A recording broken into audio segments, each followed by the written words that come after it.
Dear students, welcome back to Property Law. So that's HOE 6011. And well, we'll be talking about property and some of the aspects about ownership, whether it can be owned or not. So now today we'll be looking at a lot of more newer areas which were not really relevant maybe when I was learning property law in 1996. Yeah, so things have of course changed a lot, and so we look at some of these aspects. Now, if you may recollect, I've also put up homework assignments 1 and 2, so make sure that you are up to date with them.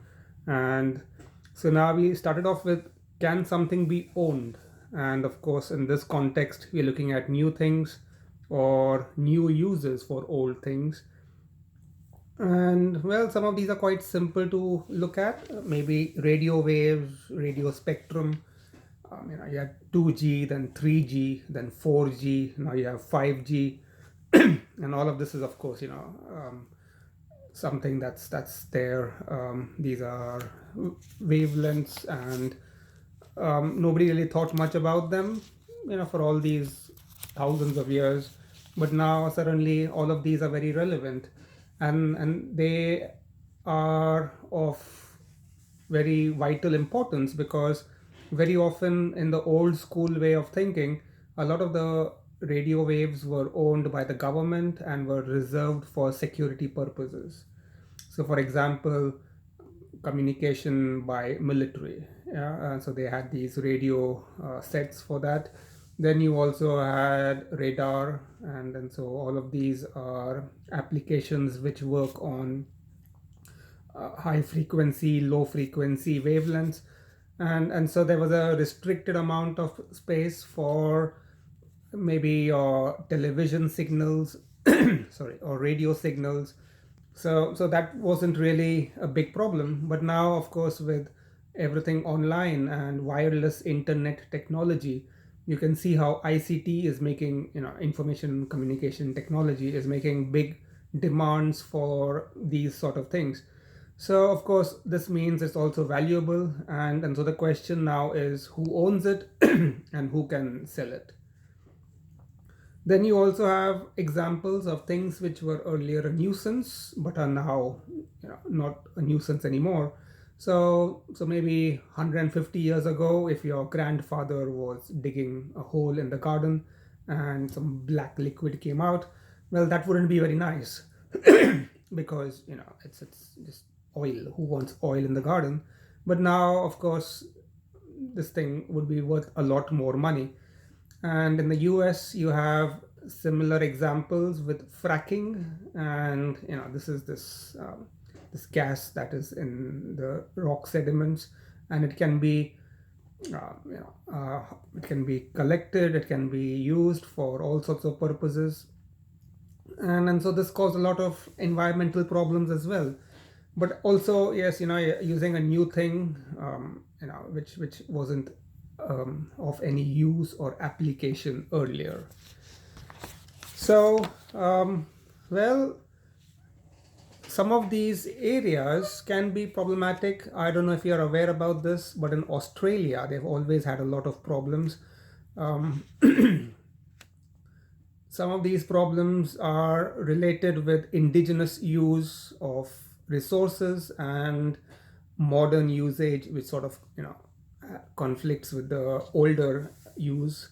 And there was this case in Australia. There was this big gigantic rock, almost the size of a hill, and it's a holy rock as far as the aborigines were concerned. But then you have modern Australians. Now they say, it's just a stupid rock, let's just break it up and use all the minerals in it.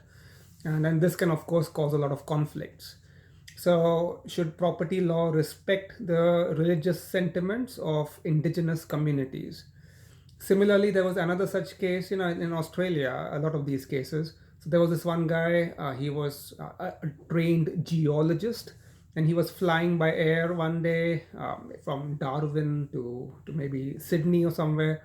And so, they were flying over the outback, and he looked out of the window and he saw some red lines on the ground, maybe 10,000 feet below or something. And so he was quite curious about this, so he made a sort of a rough location of what this place was, where it is. And later, after a few weeks, he came with a private plane and they flew around and, in the general area, and he found these places. They landed nearby, and these were iron deposits, so you could see them from the air because iron has this red color, ferrous deposits. And so now the question is, okay, so wow, and middle of nowhere. And so he made arrangements and bought this property, and then it turned out that it is a sacred ground for local aborigine communities. And of course, they don't have any paperwork, they don't own the place, but this is something which they have known about for thousands of years, and they have understood that there's something special about this ground, and so they have given it a religious flavor. So you often have these sort of issues. And then I don't know if you have seen any of the Jurassic Park movies, but these are also again very interesting movies. And the basic premise is that uh, scientists find some dinosaur egg or something, or dinosaur tissue within amber, and it's been preserved for millions of years. And then they try to now extract the tissue, and they use DNA technology, biotechnology, and they decode the DNA genome sequence and everything. And based on that, they make clones of these dinosaurs, and from one they lead to more and more. And so they create this whole island full of dinosaurs. And these are creatures that have been extinct for more than 65 million years. And so of course it's a science fiction horror movie, and the dinosaurs are not your cuddly little pets. They have a mind of their own. They are killing machines in a way, and so then they start attacking and killing people who come in their way. And of course, so again the question here is, these are species that are long gone, and reviving them creates a new issue. And the question is, who owns the new dinosaur clones? And another issue that has been discussed a lot is, if elephants have these tusks, yeah, and rhinos also have a tusk, and these have ivory, and these are very valued for certain properties. And so under the United Nations rules now, the World Wildlife Fund and everybody, they have come up with these ideas that ivory should be destroyed and it should not be used at all. And even if you seize ivory from poachers or traders, it should be destroyed and burned up.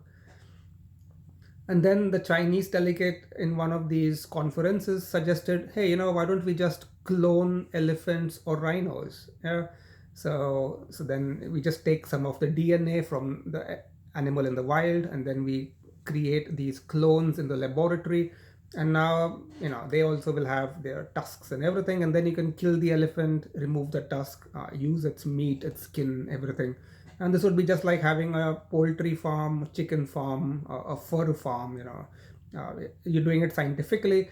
The African elephant population is not affected. They are happily living in Tanzania, Kenya, wherever. And the Chinese are growing cloned elephants in Shanghai. So it's a win-win situation. So of course, all of these are relevant aspects when we look at it from a property law perspective about who can own such resources. And also, lastly, there are archaeological finds, and I spoke a bit about them last time also. These always create a lot of issues, especially because you don't have the idea about who the past owner is or was. That was 1,000 years ago. And they don't have any children, grandchildren, ancestors anymore, or descendants anymore. So how do you now decide who owns some of these things? And so these are of course issues, but biotechnology is a huge area of impact for property law and property lawyers. And this can have a series of consequences which are very unintended in very strange ways. So one of the first biotechnology law cases were in the United States in the late 70s, 1980s. And the most predominant one is Diamond versus Chakrabarti. And well, he was this American scientist, and he looked at these oil spills that happen. You have a big oil tanker or ship, and it sinks and all the oil comes out. Now recently it's been in the news that they had such an incident in Israel, and it's very devastating for the wildlife and the beach life and the fisheries and everything. So well, he made some observations, and he took a bacteria and he genetically modified it so that now the bacteria eats oil. Now, why the hell would anybody make a bacteria that eats oil? Well, the idea now is simple. You take some bacteria, genetically modified special bacteria, put it on the oil spill, and the bacteria eats oil. So the bacteria is very happy. It's got lots of oil to eat, and it will just eat, and make more babies, and millions and billions of bacteria will be produced, and so they will eat the oil. And when the oil dies, then oil gets over, then the bacteria dies. So that was the whole idea. And he applied for a patent in the United States Patent and Trademark Office. And well, the patent office couldn't understand what to do about this. They said, we can't give you a patent for a living organism. Yeah, I mean, how can you sort of allow somebody to own a bacteria or a virus or whatever? And so this matter went all the way to the United States Supreme Court. And so the United States Supreme Court said, we have to look at the patent law. And the patent law is very simple. It just says either something is man-made or it's natural, God-made. So if it's not made by God or in nature, then it's man-made. And if it's man-made, like this, it's made by a person. So why can't it be owned? And the same even goes for the bacteria. If it's genetically modified, you don't have oil-eating bacteria in nature. So a scientist has made one. So good for him, and he can use it for whatever purposes he wants to.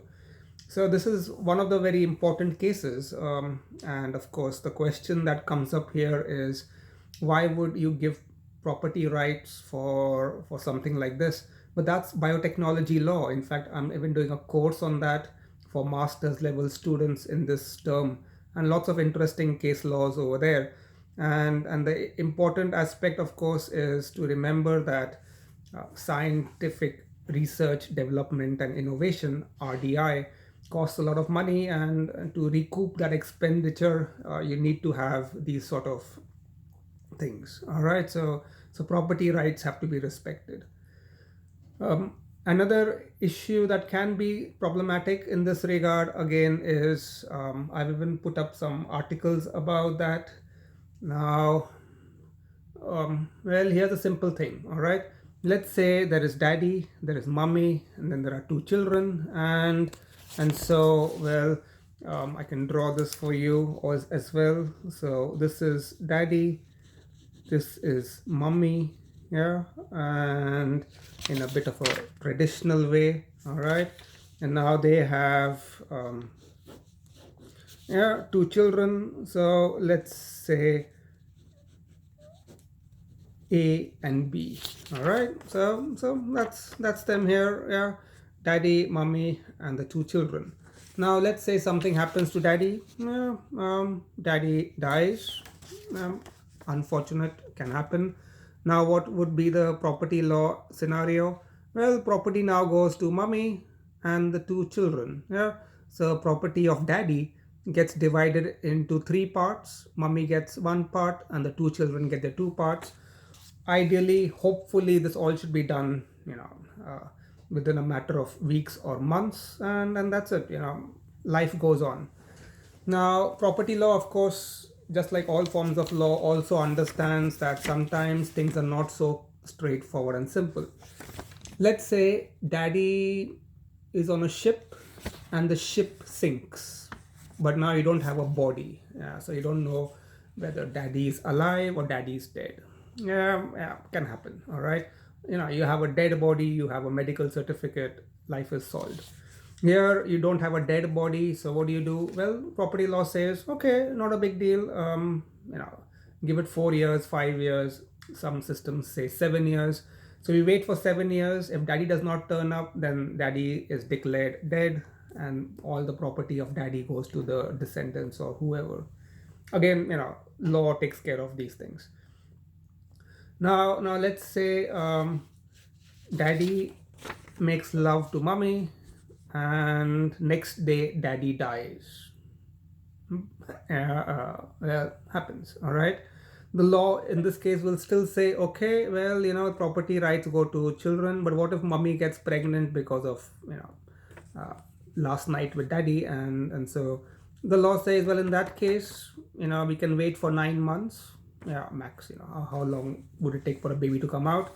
And after 9 months, maybe there's a third baby also here. So then, in that case, we property can be distributed to the three children, and problem solved, right? 9 months we can wait. Nothing wrong with waiting for 9 months. So these are all simplistic property law scenarios. But now comes a problem, all right? Modern day problems, yeah. Modern day problems need modern day solutions. Let's say daddy is diagnosed with cancer. The doctor says, well, it's common, people get cancer, but we have new medicines and treatments for this, so it should not be a big issue. But you know chemical, this radiation therapy and chemotherapy and all of that can have quite an impact on certain cells. The whole idea is, you bombard the body with chemotherapy and chemicals and radiation, and it affects all the cells, but the cancer cells die earlier, but the healthy normal cells can recover. Yeah, that's the theory. It's not a very pleasant treatment, but it can be done. So now the doctor suggests to daddy, this treatment could have unintended consequences, like the hair could fall off or your sperm count could go down because of the effect that chemotherapy and radiation can have on your sexual organs. So, just to be on the safe side, go to that small room, take this magazine, and take a cup and fill it up with sperms and bring it back. And we will put the sperms in liquid nitrogen. Yeah, and there they can stay for 25 years, 30 years. The maximum record is 50 years, 50. Yeah. And then you come back from your treatment, and later if you want to have a child with your baby or anybody, then with your babe, with your wife or with your girlfriend or anybody, then yeah, you have this option. So now comes the issue. Daddy goes for treatment, daddy dies, yeah, whatever happens. And so property gets divided up like this, yeah. And if mommy was pregnant at that time, 9 months they can wait, whatever, property's done. And now let's say 5 years later, mommy is a bit sad, and mommy says, I miss daddy and I want to have one more baby, one for the road, yeah, to remind me of my darling husband or boyfriend. And so she gets the sperm and gets herself impregnated, IVF. And when that's done, well, now she can have a child that is born 5 years after the father died. Now that's very good for science fiction, but that's not very good for property lawyers. What the hell? The whole property law is upside down now, because 9 months was most of all what the system could accept, but 5 years, that's crazy. If that child is born, then everybody now has to give up a bit of their share to that new child, because and of course, these are super complicated issues. In the past, law had to deal with problems like property rights for legitimate children and illegitimate children. Uh, but none of this biotechnology, IVF stuff worked out at that time. There's also the possibility, just like with sperms, you can also use the eyes, the lungs, the heart, other tissue of a dead person. And so again, organ transplant becomes a problem. Is it property? Can you sell it? Yeah, maybe I want to buy a new iPhone. I don't have the money, so can I sell my kidney and get money for it? And I'm sure somebody wants my kidney, or something, or a piece of my liver, half of it, not all of it. These are all again biochemistry, biotechnology issues, and well, technology is really fun, but of course, from a legal point of view, as a lawyer, yeah, this is a nightmare now. Then, of course, there have been some cases in some countries when you get a driving license, you are deemed to be an organ donor unless you tick out. You know what that means? If you don't read your form carefully and you just sign it, it says that you agree to be an organ donor. And one of the first cases of these struck in when there would be a road accident, and then after the post-mortem or whatever, the victim's body is returned back to the family, and then the family makes preparations for the cremation or the burial of the dead body, and then they look at the body and they're like, eyes are missing, pieces of tissue are missing, skin is missing, internal organs are missing, and of course that was very upsetting. But then the question then is, I mean, yeah, the person who's dead is dead. Now that person doesn't need the eyes or whatever. But of course, this can be used for living people. But do you have to be an express donor for this, or would you be upset if something like this happened without you realizing it? Because most of us, we just click accept, right? We don't read Facebook terms and conditions or Google terms and conditions. So the same even goes with these organ donation issues, and non-consensual removal of the body tissue can be quite problematic. Another area that is, of course, very is giving rise to a lot of problems is dealing with surrogacy.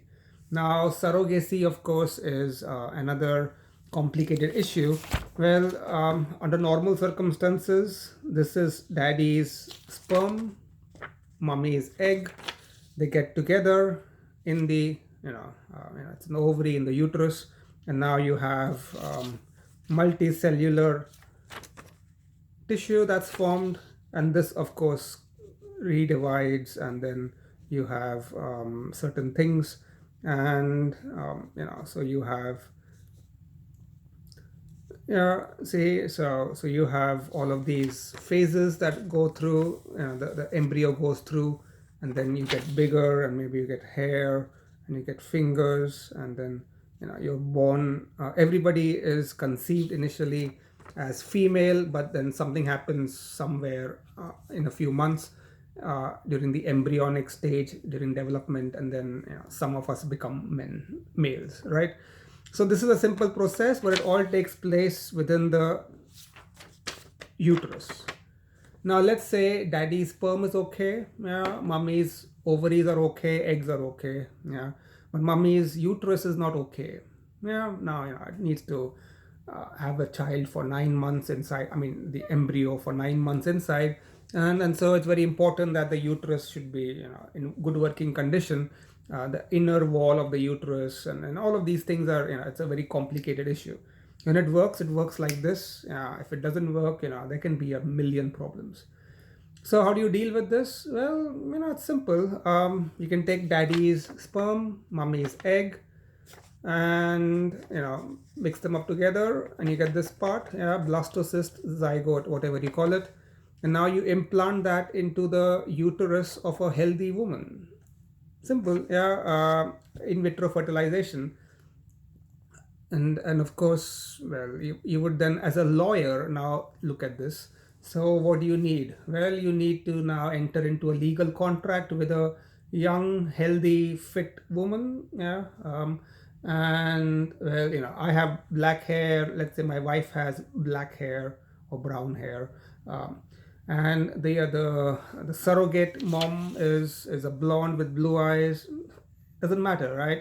Putting my our little thing, zygote, or blastocyst, or whatever that thing is, you're putting it into the surrogate. If she's from Thailand, if she's from Finland, it doesn't matter. The baby is going to come out looking like me and my wife, because that's the genetic makeup. Although, of course, there is some controversy about this because there is some transfer of some transfer of material between even the surrogate and the developing embryo, but that's not important from a legal viewpoint. From the legal viewpoint, what's important is how do you draft such a surrogacy agreement. Would your the fusion, would the little embryo be property? Number two, could you restrict this surrogate now, and so she's just there to give birth to the child? Is that it? I mean, to carry and give birth. So how do you restrict her lifestyle and on what grounds? Number three, if the child is born and then she changes her mind and says, no, I had the child for 9 months now. I'm devoted to it. It's my hormones, and they won't let me give the child away. Then what do you do? And then also there's also the legal issue that if you're not the biological parents, yeah, and that's now how law understands it. Biological mom would be the mother who gives birth to the child. All right. So if you're not yourself giving birth to the child, but somebody else is giving birth to your child for you, then the question that arises is, what is your relationship to that child? Would you be the genetic mother, or would you be the guardian? In that case, you have to now adopt the child through the surrogate arrangement and through the mother, the woman who gives birth to the baby and things. So these are all a lot of complicated questions that arise. And again, there are some cases on this issue as well. There was this Australian couple. The man was convicted of child sex abuse or something.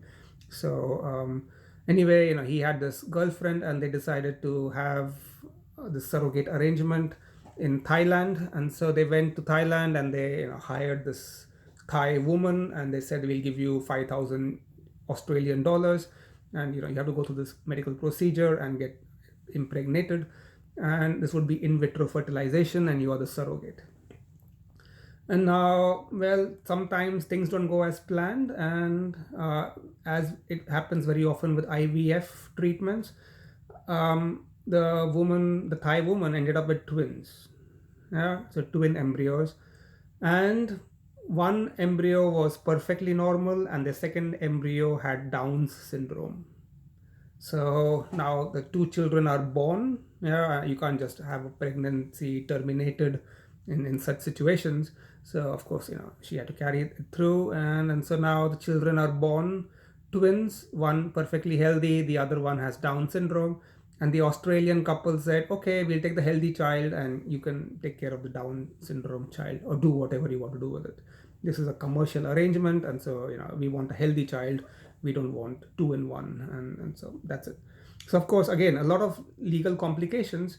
And if you're looking at it from a property law perspective, this is crazy. As as a lawyer, you're like, come on, you need to ban biotechnology because it's messing up your business entirely. All right, you really can't figure out anymore as to how to deal with this situation. So a lot of these issues that come up over here are dealt with in different ways through regulation and stuff. But the question here is, this concept of ownership, it made sense as far as something like this was concerned. But when you have all sorts of these crazy things happening now, your concept of ownership, your concept of property law, it all goes out of the window. Now, of course, and that's also something which is a part of homework too. So property rights in one's own body parts. So read it up. It's an exam. It's a example from a real life case law. I'll make the real life case law available later. Of course, you could find it online if you want to. But the idea here is there's no right or wrong answer, of course. But I'm just interested in knowing what are your views about some of these issues. So remember that there are a couple of questions there. It's not just one question. So keep that in mind and answer them. And again, interesting debate to talk about, to discuss. And then I'll make available even the case law, and you can read it. And of course, it may be a bit surprising because whatever answers you chose, or will choose are going to be very different from what the United States court chose. And the decision, of course, you see, that's the reason why the United States is the United States. All right, they have a legal infrastructure, a way of thinking, and of course the whole entrepreneurial aspect to life, which is a bit different from the European perspective.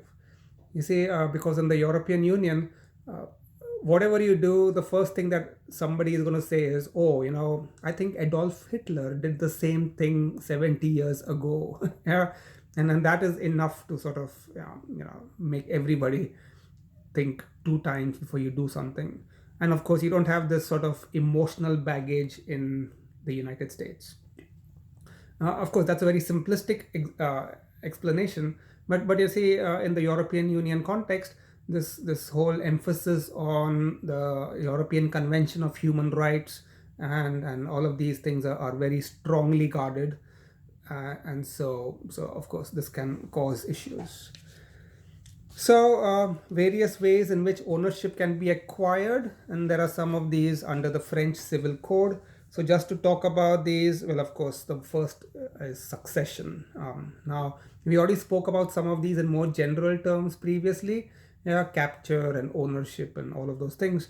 But the legal ways would be succession. We'll talk about succession. It can be with a will or without a will. If it's without a will, that's okay. The law says, all right, and daddy, mommy, two children, who gets how much? Three children. If there are no children, who gets, brothers, sisters, parents, grandparents. So that's all there. And of course,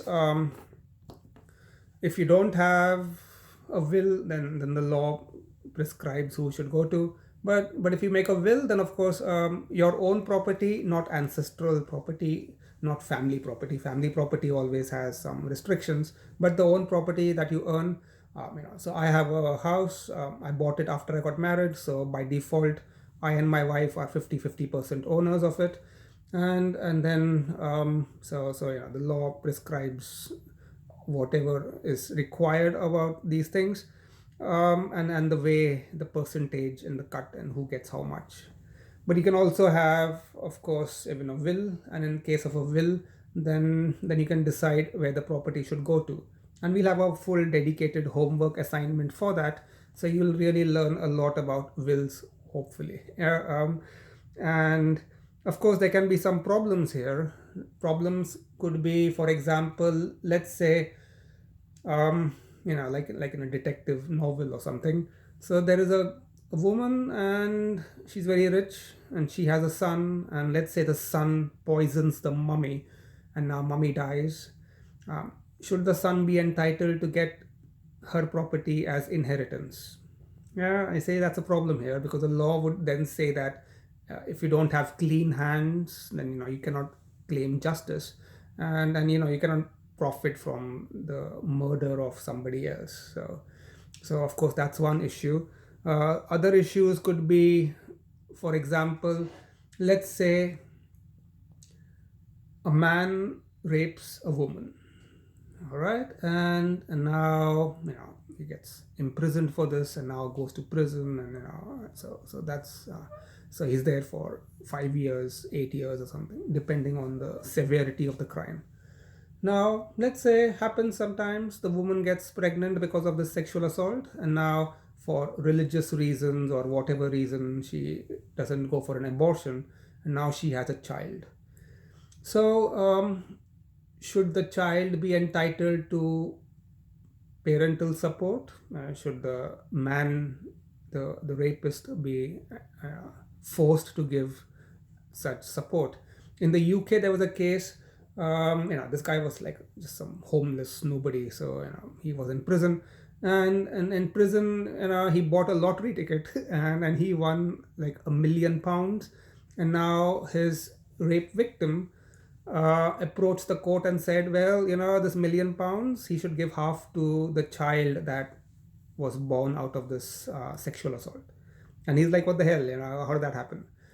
Conversely, of course, you can also have a situation where under property law, now this is not property but more like family law, the rapist may claim that he should have visiting rights for the child. So of course, you see a lot of these issues come up, and from property law perspective, a lot of interesting viewpoints about how these things work. Then there is a gift, gift while you're living, yeah, inter vivos. And of course, this is, you have the intent to give the gift, and you actually deliver it to somebody, and that person accepts it in the lifetime of the person giving the gift.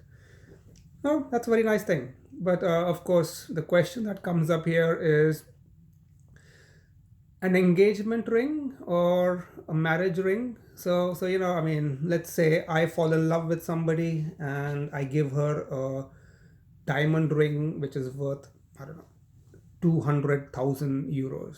Why? Because I'm in love and I'm stupid, whatever. So I give this ring to her, and so we are, in all set to get married and things. um, and now it turns out that I did something stupid, or I discover that she did something stupid, and now the marriage is off. So can I get my wedding ring back or my engagement ring back? Because it's an expensive ring, maybe it belonged to my mother or my grandmother, and well, I'm not marrying you anyways now, so what the hell, I want my ring back. And of course, we think this is funny sometimes, but this is a very important legal question now.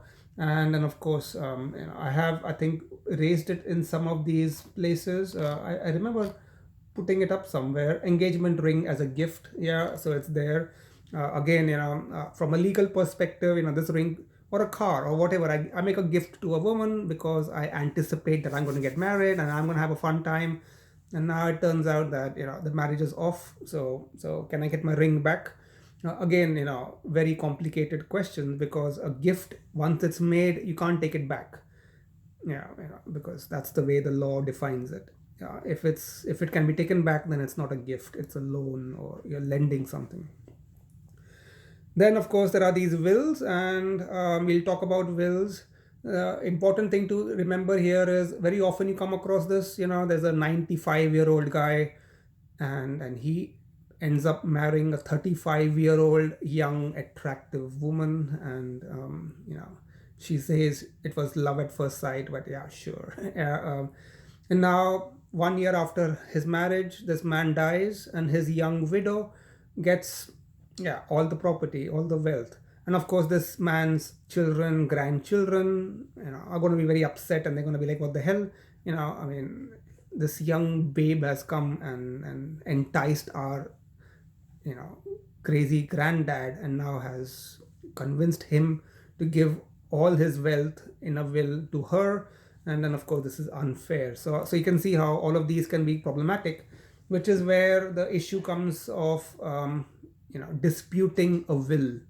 And so this can of course be quite problematic. You can go to a court, and you could try to say that this will was made at a time when this person was under undue influence, coercion, fraud, misrepresentation, mistake. And so you can try to sort of fight the will and say that no, this will should not be allowed. Maybe the old man had a previous will, and now he has made a new will, and gives all his property to his new wife. And so you could then try to say that no, this new will has to be cancelled, so that property can go back to the old will and be distributed in that sense. And that's because wherever there's money, there will be disputes. So, and wherever there are disputes, there are lawyers. Yeah, so of course that's one thing to keep in mind. Well, let's stop here for today, because I have a time limit on this mobile phone apparently. But we have covered quite a few topics, yeah, and looked at a lot of issues. I'll continue on with this next time. So in the meantime, don't forget to remember, there are some homework assignments. I've also been putting up some announcements about Banksy murals, and again, very interesting issues that have arisen because of street art and ownership and sale, especially because some of these can be very expensive. Wherever there's money, expensive property, there's always a property law issue. So thank you for your time, and see you next week. Goodbye.